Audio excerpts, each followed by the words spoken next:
అందరికీ నమస్కారం. మన ఈ హెల్త్ ఎడ్యుకేషన్ ప్రోగ్రాము ఇది 1146వ వారం. మనం రకరకాలైన టాపిక్స్ మీద నిష్ణాతులైన డాక్టర్స్ వచ్చి వారి వారి రంగాల్లో ఆ ఫీల్డ్ గురించి మనం చెప్తున్నారు. ఈరోజు మనకి డాక్టర్ ఓలాస్ గోరా గారు ఫిజియోథెరపీ అంటే అందరికీ అవగాహన లేదు. ఏదో కాళ్ళు ఊపడం చెయ్యి ఊపడం అనుకుంటున్నారు. ఫిజియోథెరపీ అంటే అది కాదు, అది కూడా చాలా పెద్ద చదువు. దానిలో న్యూరాలజీ గురించి, ఆర్థోపెడిక్స్ గురించి, తర్వాత గైనికాబ్స్టిక్స్ గురించి, అన్నిట్ల గురించి అన్ని సబ్జెక్ట్స్ మేము ఎంబీబీఎస్లో ఎలా చదువుతామో అలాగే వాళ్ళు చదువుతారు. దానికి ఫిజియోథెరపీ పార్ట్ ఏమిటి అన్నది మనకి తెలియాలి. అసలు ఫిజియోథెరపీ ఇంపార్టెన్స్ ఏమిటి, దాని ప్రాముఖ్యత ఏంటి అన్న దాని గురించి డాక్టర్ ఓలాస్ గోరా గారు మాట్లాడతారు. ఆయన దీనిలో specialist, top 10 physiotherapist in the world ఓలాస్ గోరా గారు ఒకళ్ళు. అంచేత ఆయనకి మంచి నాలెడ్జ్ ఉంది ఫిజియోథెరపీ గురించి. ఈ ఫిజియోథెరపీ గురించి డాక్టర్ ఓలాస్ గోరా గారిని మాట్లాడవలసిందిగా కోరుతున్నాను. సో అందరికీ ఫస్ట్ హ్యాపీ న్యూ ఇయర్ అండి. సో ఈ ఇయర్ అందరూ హెల్తీగా హ్యాపీగా ఉండాలని కోరుకుంటున్నాను నేను. సో టుడే హెల్త్ టాపిక్ వచ్చి ఇంపార్టెన్స్ ఆఫ్ ఫిజియోథెరపీ. ఈ అవకాశం ఇచ్చిన డాక్టర్ మారు గారికి, వాసా నర్సింగ్ హోమ్ అధినేత డాక్టర్ సమరం గారికి ధన్యవాదాలు. సో ఎందుకు అసలు ఇంపార్టెన్స్ ఎందుకు తెలియాలి మనకి, అసలు ఫిజియోథెరపీ గురించి ఎందుకు తెలుసుకోవాలి అనేది చాలా ఇంపార్టెంట్. ఎందుకంటే దీంట్లో అడ్వాన్సెస్ చాలా వచ్చాయి అండ్ చాలా ఇంపార్టెన్స్ అనేది వస్తూ ఉంది. సో మెయిన్గా ఏంటంటే అసలు ఫిజియోథెరపీ ఎప్పుడు మొదలైందని చూస్తే మనం అసలు ఆరిజిన్ ఆఫ్ ఫిజియోథెరపీ బేసిక్గా సెకండ్ వరల్డ్ వార్, రెండో ప్రపంచ యుద్ధం అప్పటి నుంచి మనకి ఈ ఫిజియోథెరపీ ప్రాముఖ్యత అనేది వచ్చింది. అసలు ఎందుకు వచ్చింది? అప్పుడు సెకండ్ వరల్డ్ వార్లో చాలామంది సోల్జర్స్కి బాంబ్ బ్లాస్ట్లు అయ్యి చేతులు కాలు విరిగిపోయి, తర్వాత చేతులు కాలు పోయి నడవలేక వాళ్ళు మంచారు పడాల్సి వచ్చింది. సో అట్లానే మిగతా ఇబ్బందులు, నొప్పులు రావడంతో వాళ్ళని మంచం మీద నుంచి బయటికి కదపడానికి, మళ్ళీ వాళ్ళు తిరిగి మూమెంట్ తీసుకురావడానికి ఫిజియోథెరపీ వైద్యం అనేది అందుబాటులోకి వచ్చింది. ముఖ్యంగా ఇది ఫస్ట్ ఇనీషియల్గా ఒక కోర్స్ లాగా డెవలప్ అవ్వలేదు, కానీ మొదట అది చిన్న డిప్లొమా లాగా వచ్చింది. కానీ ఇప్పుడు ఫిజియోథెరపీ ఇప్పుడు ఒక బ్యాచిలర్స్ కోర్స్ 4.5 years కోర్స్ ఉంది. అట్లానే పీజీ 2 years కోర్స్, అట్లా పిహెచ్డీస్ ఉన్నాయి, అట్లానే మాస్టర్స్ కూడా ఉన్నాయి, పీజీ కూడా ఉంది. సో దీంట్లో చాలా స్పెషాలిటీస్ అంటూ ఉన్నాయి.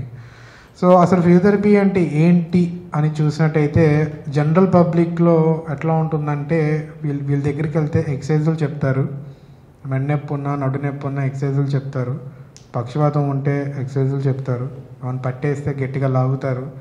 ఇట్లాంటి మిస్కన్సెప్షన్స్ అంటూ ఉన్నాయి ఫిజియోథెరపీ అంటే.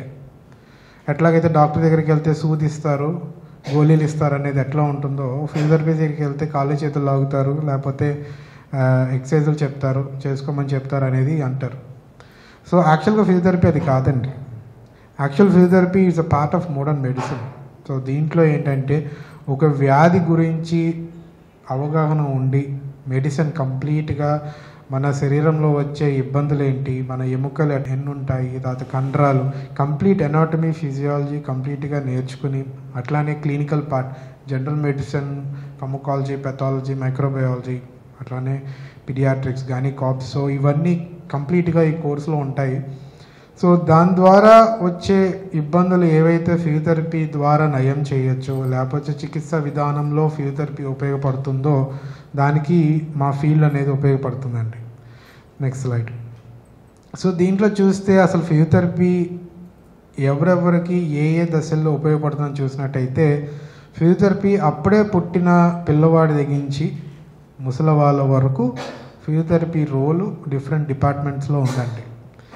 సో దీంట్లో చూసినట్టయితే జస్ట్ ఒక అవుట్లైన్ పెట్టాను మీకు నేను ఇక్కడ. ఎర్లీ ఇంటర్వెన్షన్ అని, paediatrics, antenatal physiotherapy, postnatal, women's health, cardiovascular, pulmonary, neurology, orthopaedics, sports medicine, geriatrics, palliative care, economics.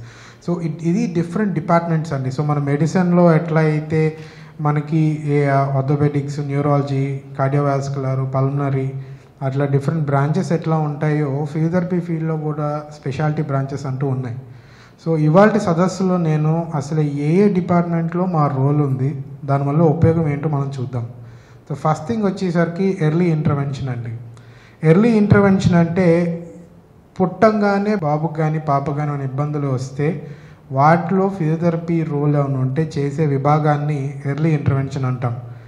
దీనివల్ల యూజ్ ఏంటి? ఇప్పుడు చాలా ప్రెగ్నెన్సీస్ మనకి ప్రీటర్మ్ డెలివరీలు అవుతున్నాయి, లేకపోతే హెరిడిటరీగా చేసుకునే దాంట్లో మనకి కొన్ని జెనెటికల్గా అబ్నార్మాలిటీస్ ఉండి వాళ్ళు సరిగా కూర్చోలేకపోవడం, మాట్లాడలేకపోవడం, లేకపోతే వాళ్ళ శరీర భాగాలు సరిగ్గా లేకపోవడంతో వాళ్ళు కూర్చోవడం కానీ పాకడం కానీ ఇబ్బంది వస్తుంది. సో మెయిన్గా దీంట్లో ప్రీటర్మ్ డెలివరీస్ అయిన వాళ్ళు, తర్వాత మైల్ స్టోన్స్ డిలే అయిన వాళ్ళు, అంటే ఇప్పుడు మనకి కొన్ని మంత్స్ వచ్చేసరికి పిల్లవాడు బోర్లా పడాలి, కొన్ని మంత్స్ వచ్చేసరికి కూర్చోవాలి, కొన్ని మంత్స్ వచ్చేసరికి నుంచి నడవాలి, ఇవన్నీ మనకి మెడ నిలబెట్టాలి. సో ఇట్లా డిఫరెంట్ మైల్ స్టోన్స్ అంటే మనకు ఉంటాయి. కాకపోతే ఏమవుతుందంటే ఈ ప్రీటర్మ్ డెలివరీలో కానీ లేకపోతే మిగతా వాటిల్లో ఆ మైల్ స్టోన్స్ తగ్గట్టు బేబీ చేయలేకపోతారు. సో పేరెంట్స్ చాలా ఆందోళనగా పిడియాట్రిషియన్ దగ్గర తీసుకొస్తారు. ఏమండి మా పిల్లవాడు బోర్లా పడలేదు, తర్వాత మెడ ఇప్పుడు నిలబట్టలేదు, తర్వాత కూర్చోవట్లేదు, ఇవన్నీ అంటారు. So delayed mile stones. So ఈ డిలేడ్ మైల్ స్టోన్స్ ఉన్న పిల్లల్ని అడ్రస్ చేసే విభాగం ఎర్లీ ఇంటర్వెన్షన్ ఫిజియోథెరపీ అండి. సో ఇది చాలా ఇంపార్టెంట్. ఇది కనుక కరెక్ట్ దశలో కనుక దాన్ని డయాగ్నోస్ చేసి ఫిజియోథెరపీ కనుక చేసినట్టయితే వాళ్ళ మైల్ స్టోన్స్ని మళ్ళీ తిరిగి నార్మల్గా తీసుకురావడానికి ఫిజియోథెరపీ అనేది ఉపయోగపడుతుంది. Next slide. Next paediatrics early intervention చాలా వరకు మనకి ఓవర్లాప్ అవుతూ ఉంటాయి. ఎందుకు అంటే ఆల్మోస్ట్ మన దగ్గర ఎర్లీగా డయాగ్నోస్ చేసి పెడితే ట్రీట్మెంట్ పార్ట్ చాలా ఈజీ అవుతుంది, కానీ చాలా కేసెస్లో డిలేడ్గా వాళ్ళు డయాగ్నోస్ చేయడం జరుగుతుంది. సో దీంట్లో పిడియాట్రిక్స్లో చూస్తే మనకు మెయిన్గా సెరెబ్రల్ పాల్సీ, అంటే వాళ్ళు మిగతా పిల్లల్లాగా ఆ ఏజ్ గ్రూప్ తగ్గట్టు వాళ్ళు ఉండరు, వాళ్ళకి ఐక్యూ లెవెల్స్ చాలా తక్కువ ఉంటాయి. సో వీటన్నిటితో ఏంటంటే వాళ్ళకి డెవలప్మెంట్స్ అన్నీ మారిపోతూ ఉంటాయి. సో వాళ్ళు సరిగ్గా నడవలేరు, హైపర్ యాక్టివ్గా ఉంటారు, వాళ్ళ చేతులు కాళ్ళు సరిగ్గా మూవ్ చేయలేరు, పట్టుకుపోతాయి. సో సెరెబ్రల్ పాల్సీలోను అట్లానే సిటీఈవి, కంజెంటల్ టాల్పస్ ఈక్వినోవారస్ అంటాం. సో వీళ్ళల్లో ఏంటంటే పాదాలు రెండు లోపలికి వెళ్ళిపోతాయి. మన పాదం ఏదైతే నేల కానాలో అది కంప్లీట్గా లోపలికి తిరిగిపోతుంది. సో దాన్ని సిటీఈవి అంటాం. తర్వాత అట్లానే autism, muscular dystrophy and paediatric respiratory and cardiology డిపార్ట్మెంట్స్లో కూడా ఫిజియోథెరపీ రోల్ ఉంది. సో ఫిజియోథెరపీ రోల్లో ఏం చేస్తాం? దీంట్లో మెయిన్గా ఏంటంటే వాళ్ళ బ్రెయిన్ని, తర్వాత వాళ్ళ నర్వస్ సిస్టమ్ని, తర్వాత వాళ్ళ జాయింట్స్ని కంప్లీట్గా ఆ ఏజ్ గ్రూప్ తగ్గట్టు ఏవైతే మూమెంట్స్ రావాలో, న్యూరల్ సెన్సిటైజేషన్ ఏదైతే రావాలో అవి పీడియాట్రిక్ ఫిజియోథెరపిస్ట్ చేస్తారు. అది సూపర్ స్పెషాలిటీ లెవెల్. సో అది పీడియాట్రిక్ ఫిజియోథెరపీ లెవెల్లో మనం చేస్తాం. అట్లానే పీడియాట్రిక్ రెస్పిరేటరీ కార్డియాలజీ, దీంట్లో ఏంటంటే పుట్టుకతో కొంతమందికి వాళ్ళకి ఊపిరి తీసుకునే ఇబ్బందిగా ఉంటుంది, లేకపోతే పుట్టుకతో వాళ్ళకి లంగ్స్లో నీరు చేరు ఉంటుంది, తర్వాత పుట్టుకతో వాళ్ళకి హార్ట్ పంచడం తేడాగా ఉంటుంది. సో వాళ్ళకి ఏంటంటే ఇంటెన్సివిస్ట్, పీడియాట్రిషియను, పీడియాట్రిక్ ఫిజియోథెరపిస్ట్ కలిసి వాళ్ళకి కాంప్రహెన్సివ్ మల్టీ డిసిప్లినరీలో ట్రీట్మెంట్ చేస్తే ఆ బేబీని మనం రక్షించగలుగుతాం. Next slide. నెక్స్ట్ వచ్చేసరికి యాంటీనేటల్ ఫిజియోథెరపీ అండి. సో యాంటీనేటల్ ఫిజియోథెరపీ అంటే ఫిజియోథెరపీ డ్యూరింగ్ ప్రెగ్నెన్సీ, అంటే ద డే ఆఫ్ కన్సెప్షన్, అంటే ప్రెగ్నెన్సీ పాజిటివ్ వచ్చిన రోజు నుంచి యాంటీనేటల్ ఫిజియోథెరపీ అనేది స్టార్ట్ అవుతుంది. అసలు ఎందుకండి యాంటీనేటల్ ఫిజియోథెరపీ? లోపల బేబీ గ్రో అవుతుంటే ఇప్పుడు వాళ్ళ చేత మేము ఫిజియోథెరపీ ఏం చేపిస్తామని చాలామంది తల్లిదండ్రులు అడుగుతూ ఉంటారు. సో ఈ యాంటీనేటల్ ఫిజియోథెరపీ ఎందుకు ఇంపార్టెంట్ అని చూస్తే, ఫస్ట్ ఈజీ డెలివరీ అవ్వడానికి.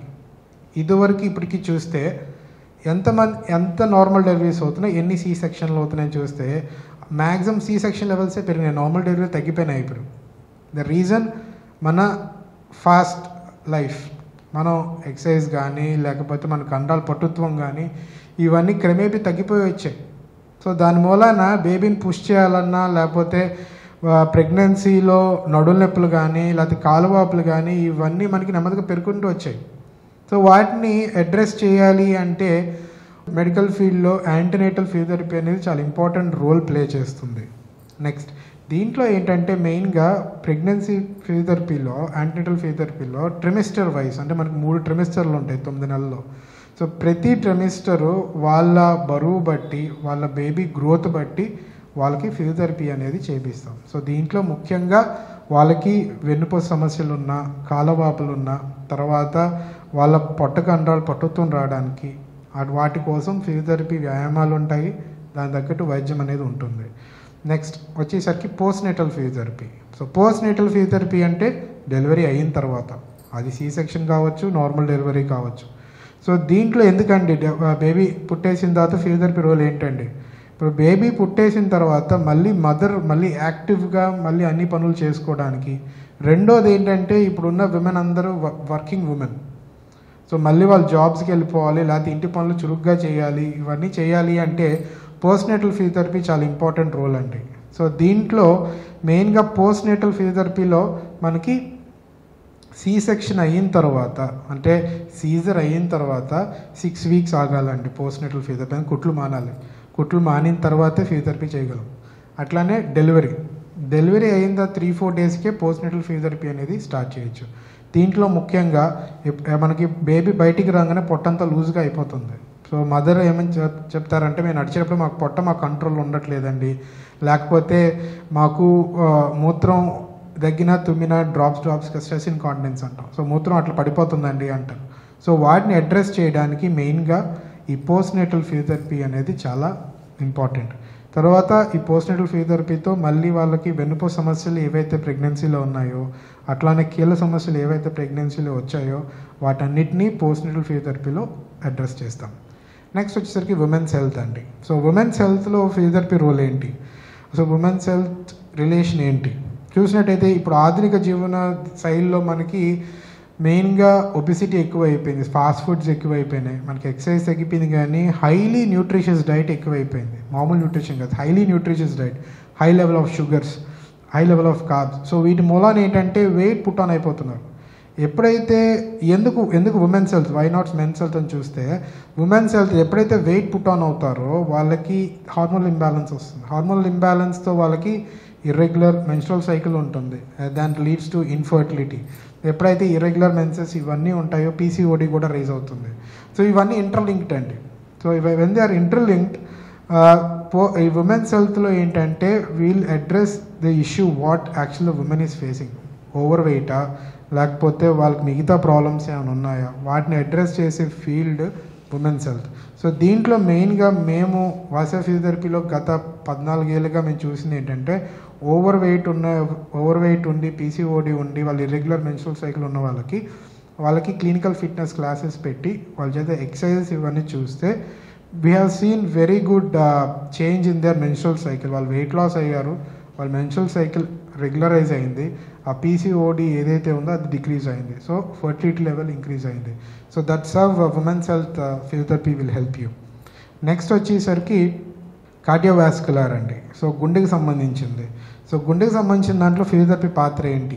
మెయిన్గా మనకి బీపీ ఇవన్నీ వచ్చినప్పుడు, మనకి రక్తపోటు ఇవన్నీ ఉన్నప్పుడు ఫిజియోథెరపీలో ఎక్సర్సైజెస్ అనేవి ప్లాన్ చేసి చెప్తాం. సో ఎక్సర్సైజెస్ ప్లాన్ చేసి చెప్తాము అంటే ఎట్లాగా, మామూలుగా ఒక బీపీ పేషెంట్ ఫిజిషియన్ దగ్గరికి వెళ్ళి ఎట్లయితే బీపీ డోసేజ్ ఎట్లయితే ప్లాన్ చేసుకుని ట్యాబ్లెట్లు తీసుకుంటారో, అట్లానే ఎక్సర్సైజ్ ప్రిస్క్రిప్షన్స్ అనేవి మేము బీపీ పేషెంట్స్కి ఇస్తాం. ఎక్సర్సైజ్ ప్రిస్క్రిప్షన్స్ ఎందుకు అంటే, వాళ్ళ బీపీ ఎంత ఉంది, వాళ్ళు రెస్ట్లో ఉన్నప్పుడు వాళ్ళ బీపీ వాల్యూస్ ఎట్లా ఉన్నాయి, వాళ్ళు పని చేసేటప్పుడు బీపీ ఎంత పెరుగుతుంది, వాళ్ళ హార్ట్ రేట్ ఎంత ఉంది, పల్స్ రేట్ ఎంత ఉందో చూసుకుని దాని తగ్గట్టు వాళ్ళకి మేము ఈ వ్యాయామం ఇంతసేపు చేయండి, ఇంతసేపు చేసి మీ పల్స్ రేట్ హార్ట్ రేట్ ఎంతకంటే పెరగకూడదు, అట్లాంటి ఎక్సర్సైజ్ ప్రిస్క్రిప్షన్స్ అనేవి ఇస్తాం. సో దీని ద్వారా వాళ్ళకి రక్తపోటు కంట్రోల్లో ఉంటుంది. At the same time exercise చేయడం వలన రక్తపోటు తగ్గే ఛాన్సెస్ అనేవి ఎక్కువగా ఉంటాయి. తర్వాత హార్ట్ అటాక్స్ వచ్చిన తర్వాత కూడా ఫిజియోథెరపీ రోల్ ఉంది. తర్వాత బైపాస్ సర్జరీస్ అయిన తర్వాత మళ్ళీ తిరిగి వాళ్ళని నార్మల్ లైఫ్ స్టైల్లోకి తీసుకురావడానికి కార్డియాక్ రీహాబిలిటేషన్ అనేది ప్లాన్ చేస్తాం. ఈ కార్డియాక్ రీహాబిలిటేషన్ ద్వారా వాళ్ళకి ఫేజ్ వైజ్ ఫిజియోథెరపీ అనేది చేస్తాం. ఫస్ట్ బెడ్ మీద చేసే ఫిజియోథెరపీ ఉంటుంది, అరౌండ్ ద బెడ్ చేసే ఫిజియోథెరపీ ఉంటుంది, తర్వాత వాళ్ళని వార్డ్లో కానీ లేకపోతే అరౌండ్ ద రూమ్ సంబంధించిన కార్డియాక్ రీహాబిలిటేషన్. సో నెమ్మదిగా వాళ్ళ హార్ట్ని లోడ్ చేస్తాం యాక్టివిటీతో. సో అట్లా గ్రాడ్యువల్గా వాళ్ళ హార్ట్ని లోడ్ చేస్తూ ఉండేసరికి ఏమవుతుందంటే, వాళ్ళు తిరిగి నార్మల్ లైఫ్ స్టైల్లోకి వచ్చినా కూడా వాళ్ళకి హార్ట్ మీద లోడ్ పడకుండా వాళ్ళు నార్మల్ యాక్టివిటీ చేయడానికి ఉంటుంది. నెక్స్ట్ వచ్చేసరికి రెస్పిరేటరీ ఫిజియోథెరపీ. ఈ రెస్పిరేటరీ ఫిజియోథెరపీ గత 2 ఏళ్ళగా ఈ కోవిడ్-19 వచ్చాక అప్పటి నుంచి రెస్పిరేటరీ ఫిజియోథెరపీ అనేది చాలా ప్రాముఖ్యత వచ్చింది. దీంట్లో మెయిన్గా రెస్పిరేటరీ ఫిజియోథెరపీలో ఏం చేస్తాం, అది రెస్పిరేటరీ ఫిజియోథెరపీ ఎందుకు, కోవిడ్ పేషెంట్స్లో లంగ్స్ ఇన్వాల్వ్ అయినాయి కదా. దీంట్లో చూస్తే ఫస్ట్ థింగ్ ఏంటంటే వాళ్ళల్లో లంగ్ ఫంక్షన్ ఎన్హాన్స్ చేయడానికి, ఎప్పుడైతే మనకి కోవిడ్ అటాక్ అయినప్పుడు మన లంగ్ ఫంక్షన్స్ అనేవి తగ్గిపోతాయి. సో లంగ్ ఫంక్షన్ ఎన్హాన్స్మెంట్కి దానికి సంబంధించిన ఫిజియోథెరపీ అనేది ఉంది. నెక్స్ట్ ఎప్పుడైతే లంగ్ ఫంక్షన్స్, లంగ్కి డిసీజ్ అనేది వచ్చిందో అప్పుడు వాళ్ళకి లంగ్స్లో సెక్రిషన్స్ అనేవి పూలప్ అవుతాయి. ఈ సెక్రిషన్స్ ఏవైతే పూలప్ వాటిని డ్రైన్ చేయడానికి ఫిజియోథెరపీ అవసరం ఉంది. తర్వాత మనకి టిష్యూ బతకాలి, మన శరీరంలో సెల్స్ ఇవన్నీ బతకాలంటే ఆక్సిజన్ చాలా ఇంపార్టెంట్. ఆక్సిజన్ ఎక్కడి నుంచి వస్తుంది, మన లంగ్స్ నుంచి వస్తుంది. సో రెస్పిరేటరీ ఫిజియోథెరపీ ద్వారా పేషెంట్ బ్రీదింగ్ కెపాసిటీ పెంచడానికి, అట్లానే oxygen supply to the body పెంచడానికి ఫిజియోథెరపీ రోల్ చాలా ఉంది. అట్లానే మిగతా డిసీజెస్ చూస్తే ఆస్తమా, నెక్స్ట్ బ్రాంకైటిస్, సిఓపిడి, అట్లానే ప్రీ అండ్ పోస్ట్ లంగ్ సర్జరీస్లో కూడా ఫిజియోథెరపీ రోల్ చాలా ఉంది. నెక్స్ట్ తర్వాత వచ్చేసరికి న్యూరాలజీ అండి. సో న్యూరాలజీలో వచ్చేసరికి మెయిన్గా ఫిజియోథెరపీ అందరికీ గుర్తొచ్చేది పక్షవాతం వచ్చినప్పుడే. చేతులు కాళ్ళు పడిపోతే వాటిని పక్షవాతం అంటాం. సో అప్పుడు మనం న్యూరాలజీ ఫిజియోథెరపీ స్టార్ట్ చేయాల్సి వస్తుంది. అట్లానే స్పైనల్ కార్డ్ ఇంజరీస్, వెన్నుపూస ఎప్పుడైతే దెబ్బ తగిలిందో వెన్నుపూస లెవెల్ వాళ్ళకి ఎక్కడ దెబ్బ తగిలిందో దాన్ని బట్టి కింద నుంచి పనిచేసే అవయవాలన్నీ లేకపోతే చేతులు కాళ్ళు కానీ పనిచేయవు. దాన్ని క్వాడ్రిప్లీజియా, పారాప్లీజియా అంటాం. సో వాటిలో ఫిజియోథెరపీ రోల్ ఉంది. నెక్స్ట్ వచ్చేసరికి దీంట్లో మెయిన్గా మిగతా నరాలకు సంబంధించి ఎప్పుడైతే మనకి చెయ్యి నరం, కాలు నరం కట్ అవుతుందో వాటి పనిచేసే తీరు తగ్గిపోతుంది. దాని రేడియల్ పాలసీ అని లేకపోతే ఫుడ్ డ్రాప్ అని, depending on the level of అంటే నర్వ్ ఇంజరీ బట్టి దాని ప్రకారం ఫిజియోథెరపీ అనేది ఉంటుంది. న్యూరాలజీ ఫిజియోథెరపీ ఎందుకు, దానివల్ల ఉపయోగం ఏంటి, దీనివల్ల ఉపయోగం ఏంటి అని చూస్తే ఫస్ట్ న్యూరోప్లాస్టిసిటీ. ఎప్పుడైతే మనం న్యూరాలజీ ఫిజియోథెరపీ స్టార్ట్ చేస్తున్నామో మళ్ళీ మన బ్రెయిన్ని రీట్రైన్ చేస్తున్నాం.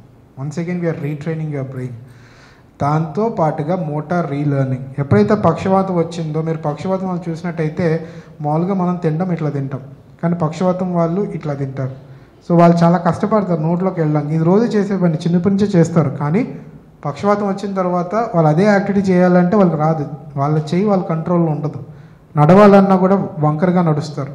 సో దాన్ని మోటార్ రీలెర్నింగ్ ప్రోగ్రామ్ అంటాం.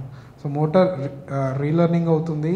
తర్వాత సెన్సరీ రీలెర్నింగ్ అవుతుంది. అంటే స్పర్శ, ఈ స్పర్శను మళ్ళీ నార్మల్కి తీసుకురావడానికి, తిమ్మిరెక్కిన చేయని మళ్ళీ నార్మల్ చేయడానికి, ఇలా తిమ్మిరెక్కిన కాల్ని మళ్ళీ నార్మల్ చేయడానికి సెన్సరీ రీలెర్నింగ్ అనేది చేస్తాం. సో హోల్ ప్రాసెస్ని న్యూరోప్లాస్టిక్ ప్రోగ్రామ్ అంటాం. ఈ న్యూరోప్లాస్టిసిటీ అనేది ఫిజియోథెరపీ సంబంధించిన న్యూరాలజీ ఫిజియోథెరపిస్ట్ అనే వాళ్ళు చేస్తారు. అట్లానే మూతి వంకర పైన బెల్స్ పాలసీ అంటాం. ఇప్పుడు చలికాలంలో చాలామంది వస్తారు, మేము పడుకున్నామండి, పొద్దున్న లేవగానే మూతంతా ఒక పక్కకి పోయిందండి అంటారు. సో దీన్ని బెల్స్ పాలసీ అంటాం. ఈ బెల్స్ పాలసీ జనరల్గా మనకి నరం ఏదైతే బయటకు వస్తుందో అది మనకి పనిచేసే తీరు తగ్గి మొహం పక్కకు పోతుంది. సో అట్లాంటి వాళ్ళకి మందులతో పాటు ఫిజియోథెరపీ చేస్తే దాదాపు ఒక 20 డేస్లో కంప్లీట్గా నార్మల్ అయిపోతారు. Next slide. తర్వాత ఆర్థోపెడిక్స్. సో కీళ్ళకి, కండరాలకి, ఎముకలకి సంబంధించిన విభాగాన్ని ఆర్థోపెడిక్స్ అంటాం. సో దీంట్లో మెయిన్గా ఆర్థోపెడిక్స్ చూసే డిసీజెస్ చూస్తే ఫస్ట్ స్పైన్ డిస్ఫంక్షన్స్, అది స్పాండిలైటిస్ కానీ, స్పాండలోసిస్ కానీ, lumbar spondylosis or cervical spondylosis, లేదా డిస్క్ ప్రాబ్లమ్స్ ఉన్న ఇవన్నీ స్పైన్ డిస్ఫంక్షన్స్లోకి వస్తాయి. నెక్స్ట్ జాయింట్ డిస్ఫంక్షన్స్ కనుక చూసినట్టయితే పెరియాథరైటిస్ షోల్డర్, అంటే షోల్డర్ స్టిఫ్ అయిపోతుంది, షోల్డర్ పైకి ఎత్తలేరు. తర్వాత రొటేటర్ కఫ్ ప్రాబ్లమ్స్, అంటే వాళ్ళు షోల్డర్ మూవ్ చేయడానికి కూడా ప్రాబ్లమ్స్ ఉంటాయి. అట్లానే టెన్నిస్ ఎల్బో, తర్వాత arthritis, knee arthritis, hip arthritis, ankle sprains, ఇవన్నీ మనకి జాయింట్ డిస్ఫంక్షన్స్లోకి వస్తాయి. Next musculo tendinous conditions. Musculo tendinous conditions అంటే దీంట్లో మెయిన్గా కండరాలు, వాటికి సంబంధించిన పొరలు ఎప్పుడైతే వాటి ఇంజరీ అవుతాయో దాన్ని మస్కులో టెండినస్ కండిషన్ అంటాం. అంటే బైసిపెటల్ టెండినైటిస్, అంటే బైసెప్స్ మజిల్ బాగా స్ట్రెయిన్ అయిపోయిన తర్వాత, లేకపోతే మన తొడ కండరం బాగా టైట్ అయిపోతాయి, తర్వాత పిక్క కండరాలు, ఇవన్నీ మస్కులో టెండినస్ డిస్ఫంక్షన్స్ అంటాం. సో వాటిలో ఫిజియోథెరపీ రోల్ చాలా ఉంది. Next ligament dysfunctions. Ligament dysfunction మనకి ఏసీఎల్ టేర్, ఆడేటప్పుడు జనరల్గా ఏసీఎల్ కట్ అయిపోతుంది. ఏసీఎల్ అనేది మన మోకాల మధ్యలో ఉన్న లెగిమెంట్, అది మోకాల్ని మూమెంట్ని కంట్రోల్ చేసే లెగిమెంట్, అది తెగిపోతూ ఉంటుంది. అట్లానే షోల్డర్ మీద ఉన్న లోపల ఉన్న లెగిమెంట్స్ మనకు కట్ అయిపోతూ ఉంటాయి. సో వాటికి ఫిజియోథెరపీ రోల్ ఉంది. అట్లానే పోస్ట్ ఫ్రాక్చర్ అండ్ డిస్లొకేషన్స్, అంటే ఎముక విరిగిన, కీళ్ళు తొలగిన తర్వాత వాటికి ఫిజియోథెరపీ రోల్ చాలా ఉంది. ఎందుకంటే ఫ్రాక్చర్ అయిన తర్వాత పిండి కట్టు వేస్తారు ఫ్రాక్చర్ స్టెబిలైజ్ చేయడానికి. ఒకవేళ పిండి కట్టు దానికి సూటబుల్ కాకపోతే దానికి వచ్చేసరికి రాడ్స్ కానీ, స్క్రూస్ కానీ, కేవైరింగ్ కానీ ఇవన్నీ వేస్తారు. అట్లానే భుజం కానీ లేకపోతే మిగతా కీళ్ళు ఏవైతే తొలగిపోతాయో వాటిని ఫస్ట్ ప్రొటెక్ట్ చేస్తారు. పిఓపి కానీ లేకపోతే స్లాబ్ కానీ ఇవన్నీ వేసి దాన్ని ప్రొటెక్ట్ చేస్తారు. దాని తర్వాత మళ్ళీ తిరిగి నార్మల్ మూమెంట్ రావడానికి ఫిజియోథెరపీ రోల్ ఉంది. తర్వాత జాయింట్ రీప్లేస్మెంట్స్, మన కీళ్ళ మార్పిడి కానీ, 20 కీళ్ళ మార్పిడి కానీ. చాలామంది ఏమనుకుంటారంటే మేము చాలా ఖరీదు పెట్టి మంచి ఇంప్లాంట్ వేసుకున్నాం కదా, మేము ఇంప్లాంట్ వేసుకోగానే మళ్ళీ మేము నడిచేస్తాం మామూలుగా అనుకుంటారు. మీరు ఎంత ఖరీదు ఇంప్లాంట్ వేసుకోనివ్వండి, మీకు సర్జరీ 50%, ఫిజియోథెరపీ 50%. సర్జరీ అయిన తర్వాత ఫిజియోథెరపీ అంత బాగా మీరు చేసినట్టయితే, దానికి సంబంధించిన ఎక్సర్సైజులు మీరు కనుక చేసినట్టయితే మీరు వేసుకున్న ఇంప్లాంట్ వల్ల మీకు యూజ్ ఉంటుంది. తర్వాత లిగమెంట్ రీకన్స్ట్రక్షన్స్, ఇందాక చెప్పాను, ఎప్పుడైతే ఏసీఎల్ టేర్ అవుతుందో వాటిని మళ్ళీ రీకన్స్ట్రక్ట్ చేస్తారు. రీకన్స్ట్రక్ట్ చేసిన తర్వాత వాళ్ళు మళ్ళీ తిరిగి నార్మల్గా పనులు చేసుకోవడానికి, లేకపోతే మళ్ళీ వాళ్ళు తిరిగి ఆడాలన్నా, మిగతావన్నీ ఏం చేయాలన్నా వాటికి ఫిజియోథెరపీ రోల్ ఉంది. అట్లానే రాడిక్లోపతీస్ అంటే ఎప్పుడైతే మనకి కాళ్ళు మనకి సైటిక్ అంటాం, అంటే కాళ్ళు లాగడం కానీ, లేకపోతే సర్వైకల్ రాడిక్లోపతి, ఎప్పుడైతే మెడనరాలు లాగుతున్నప్పుడు వాటిని రాడిక్లోపతీస్, వాటికి కూడా ఫిజియోథెరపీ రోల్ ఉంది. Next slide. Sports medicine and orthopaedic sports medicine రెండు టోటల్ డిఫరెంట్ ఎంటిటీస్ అండి. కండిషన్స్ ఒకటే. దీంట్లో మామూలు వాళ్ళకి ఏసీఎల్ టేర్ అవుతుంది, ఫుట్బాల్ ఆడే వాళ్ళలో కూడా టేర్ అవుతుంది. సో దానికి డిఫరెన్స్ ఏంటి అని చూసినట్టయితే, దీంట్లో బేసిక్గా స్పోర్ట్స్ పర్సన్కి కండిషనింగ్ చాలా ఇంపార్టెంట్. మళ్ళీ వాళ్ళు తిరిగి అదే ఇంటెన్సిటీతో అదే ప్లేతో వాళ్ళు ఆడాలి. సో వాళ్ళని ట్రైన్ చేయడానికి స్పోర్ట్స్ ఫిజియోథెరపీ అనేది చాలా ఉపయోగపడుతుంది. దీంట్లో స్పోర్ట్స్ ఫిజియోథెరపీ కూడా రకాలు ఉన్నాయండి.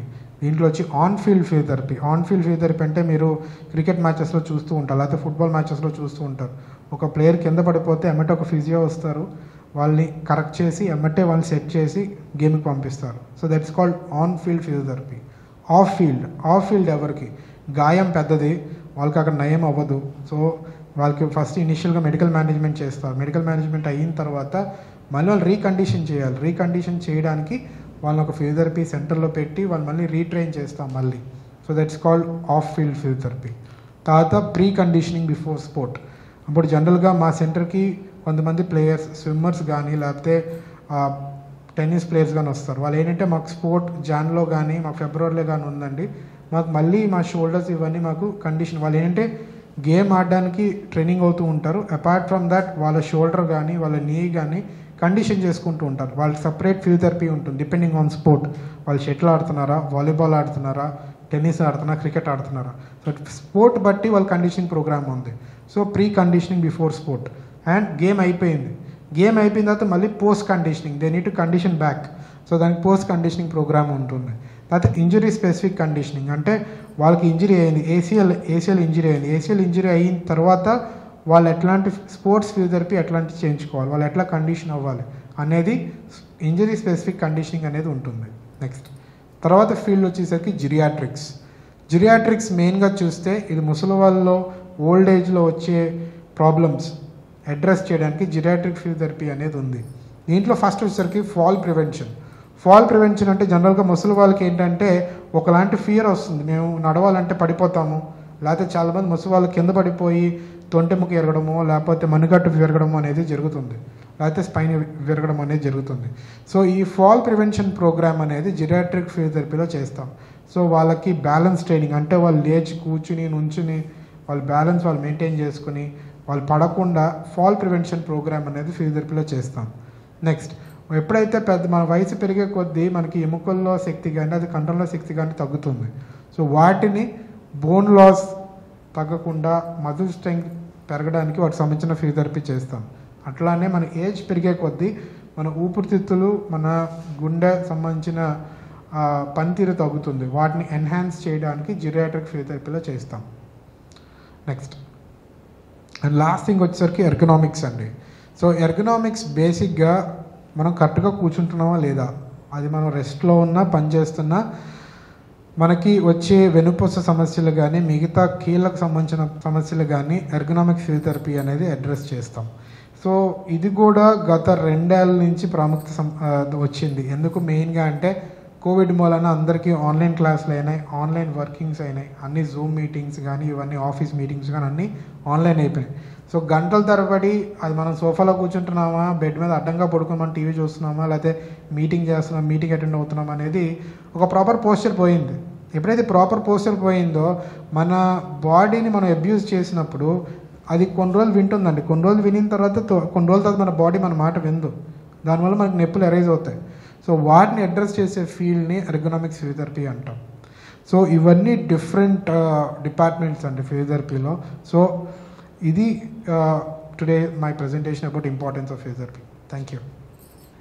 డాక్టర్ ఓలాస్కోర గారు చాలా వివరంగా ఫిజియోథెరపీ అంటే ఏమిటి, దాని ప్రాధాన్యత ఏమిటి అన్నది అన్ని రకాలుగా మనము మెడిసిన్లో ఎన్ని చూస్తాము అంటే మన శరీరంలో ఉన్నటువంటి అన్ని పార్ట్స్కి మనం వివిధ గుండె దెబ్బొస్తే గుండె డాక్టర్ దగ్గరికి, కాలు విరిగితే ఆర్థోపెడిక్ సర్జన్ దగ్గరికి, ఇలా రకరకాలుగా చిన్నపిల్ల అయితే చిన్నపిల్లల డాక్టర్ దగ్గరికి, ప్రెగ్నెన్సీ ఉంటే గైనకాలజిస్ట్ దగ్గరికి ఇలా వెళ్తాము. ఆ రకంగానే ఫిజియోథెరపిస్ట్ దగ్గరికి కూడా మనం వెళ్ళవలసి ఉంటుంది. ప్రతి విషయంలో ఫిజియోథెరపీ అనేది చాలా ముఖ్యమైంది. అంచేత ఇవాళ ముఖ్యంగా ఇది పెట్టింది ఎందుకు అంటే ఫిజియోథెరపీ అన్నది అందరికీ అర్థం కాదు. అది ఎందుకు ఏదో కాలు ఊపడం చెయ్యి ఊపడం అనుకుంటారు. కానీ ఫిజియోథెరపీ అంటే ఇన్ని రకాలుగా చెయ్యవచ్చు, ఇన్ని రకాలైనటువంటి వీటిల్లో ఫిజియోథెరపీ పాత్ర ఉంది అన్న విషయం తెలియాలి. ఇది కొత్తగా డెవలప్ అయిన సబ్జెక్టు ఫిజియోథెరపీ. ఇది ఎప్పటి నుంచో ఉంది కానీ దీని గురించి అందరికీ అవగాహన అన్నది చాలా తక్కువ. ఇప్పుడు ఆ అవగాహన కోసమే ఇవాళ ఫిజియోథెరపీ ప్రాముఖ్యత గురించి ఓలాస్కోర గారు మాట్లాడారు. చాలా బాగా మాట్లాడారు. ఓలాస్కోర గారికి థ్యాంక్స్ తెలియజేస్తున్నాను. తర్వాత ఈ శనివారం నాడు 8వ తారీఖున డాక్టర్ అనురాధ గారు, ఆవిడ డర్మటాలజీ స్కిన్ స్పెషలిస్ట్, ఆవిడ స్కిన్ కేర్, మనం ఈ స్కిన్కి ఏ రకమైనటువంటి చర్మానికి తీసుకోవాల్సిన జాగ్రత్తలు ఏమిటి అన్న దాని గురించి మాట్లాడతారు. ముఖ్యంగా మనం ఈ చలికాలంలో స్కిన్ కేర్ అనేది చాలా ముఖ్యం. వాటి గురించి ఆవిడ మాట్లాడతారు. రేపు శనివారం మనం వెళ్ళి కలుద్దాం. Thank you very much.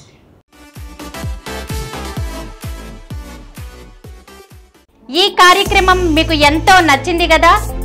ఇటువంటి మరిన్ని వీడియోల కోసం 18 కోట్లకు పైన వ్యూస్ సాధించిన డాక్టర్ సమరం మల్టీ ఛానల్ నెట్వర్క్ సమర్పించు గోరా ఆరోగ్యం ఛానల్ కు సబ్స్క్రైబ్ చేయండి. అలాగే ప్రక్కనున్న గంట సింబల్ ని ప్రెస్ చేయడం మర్చిపోకండి. Please download Samaram multi-channel app and watch your favorite channels from your mobile.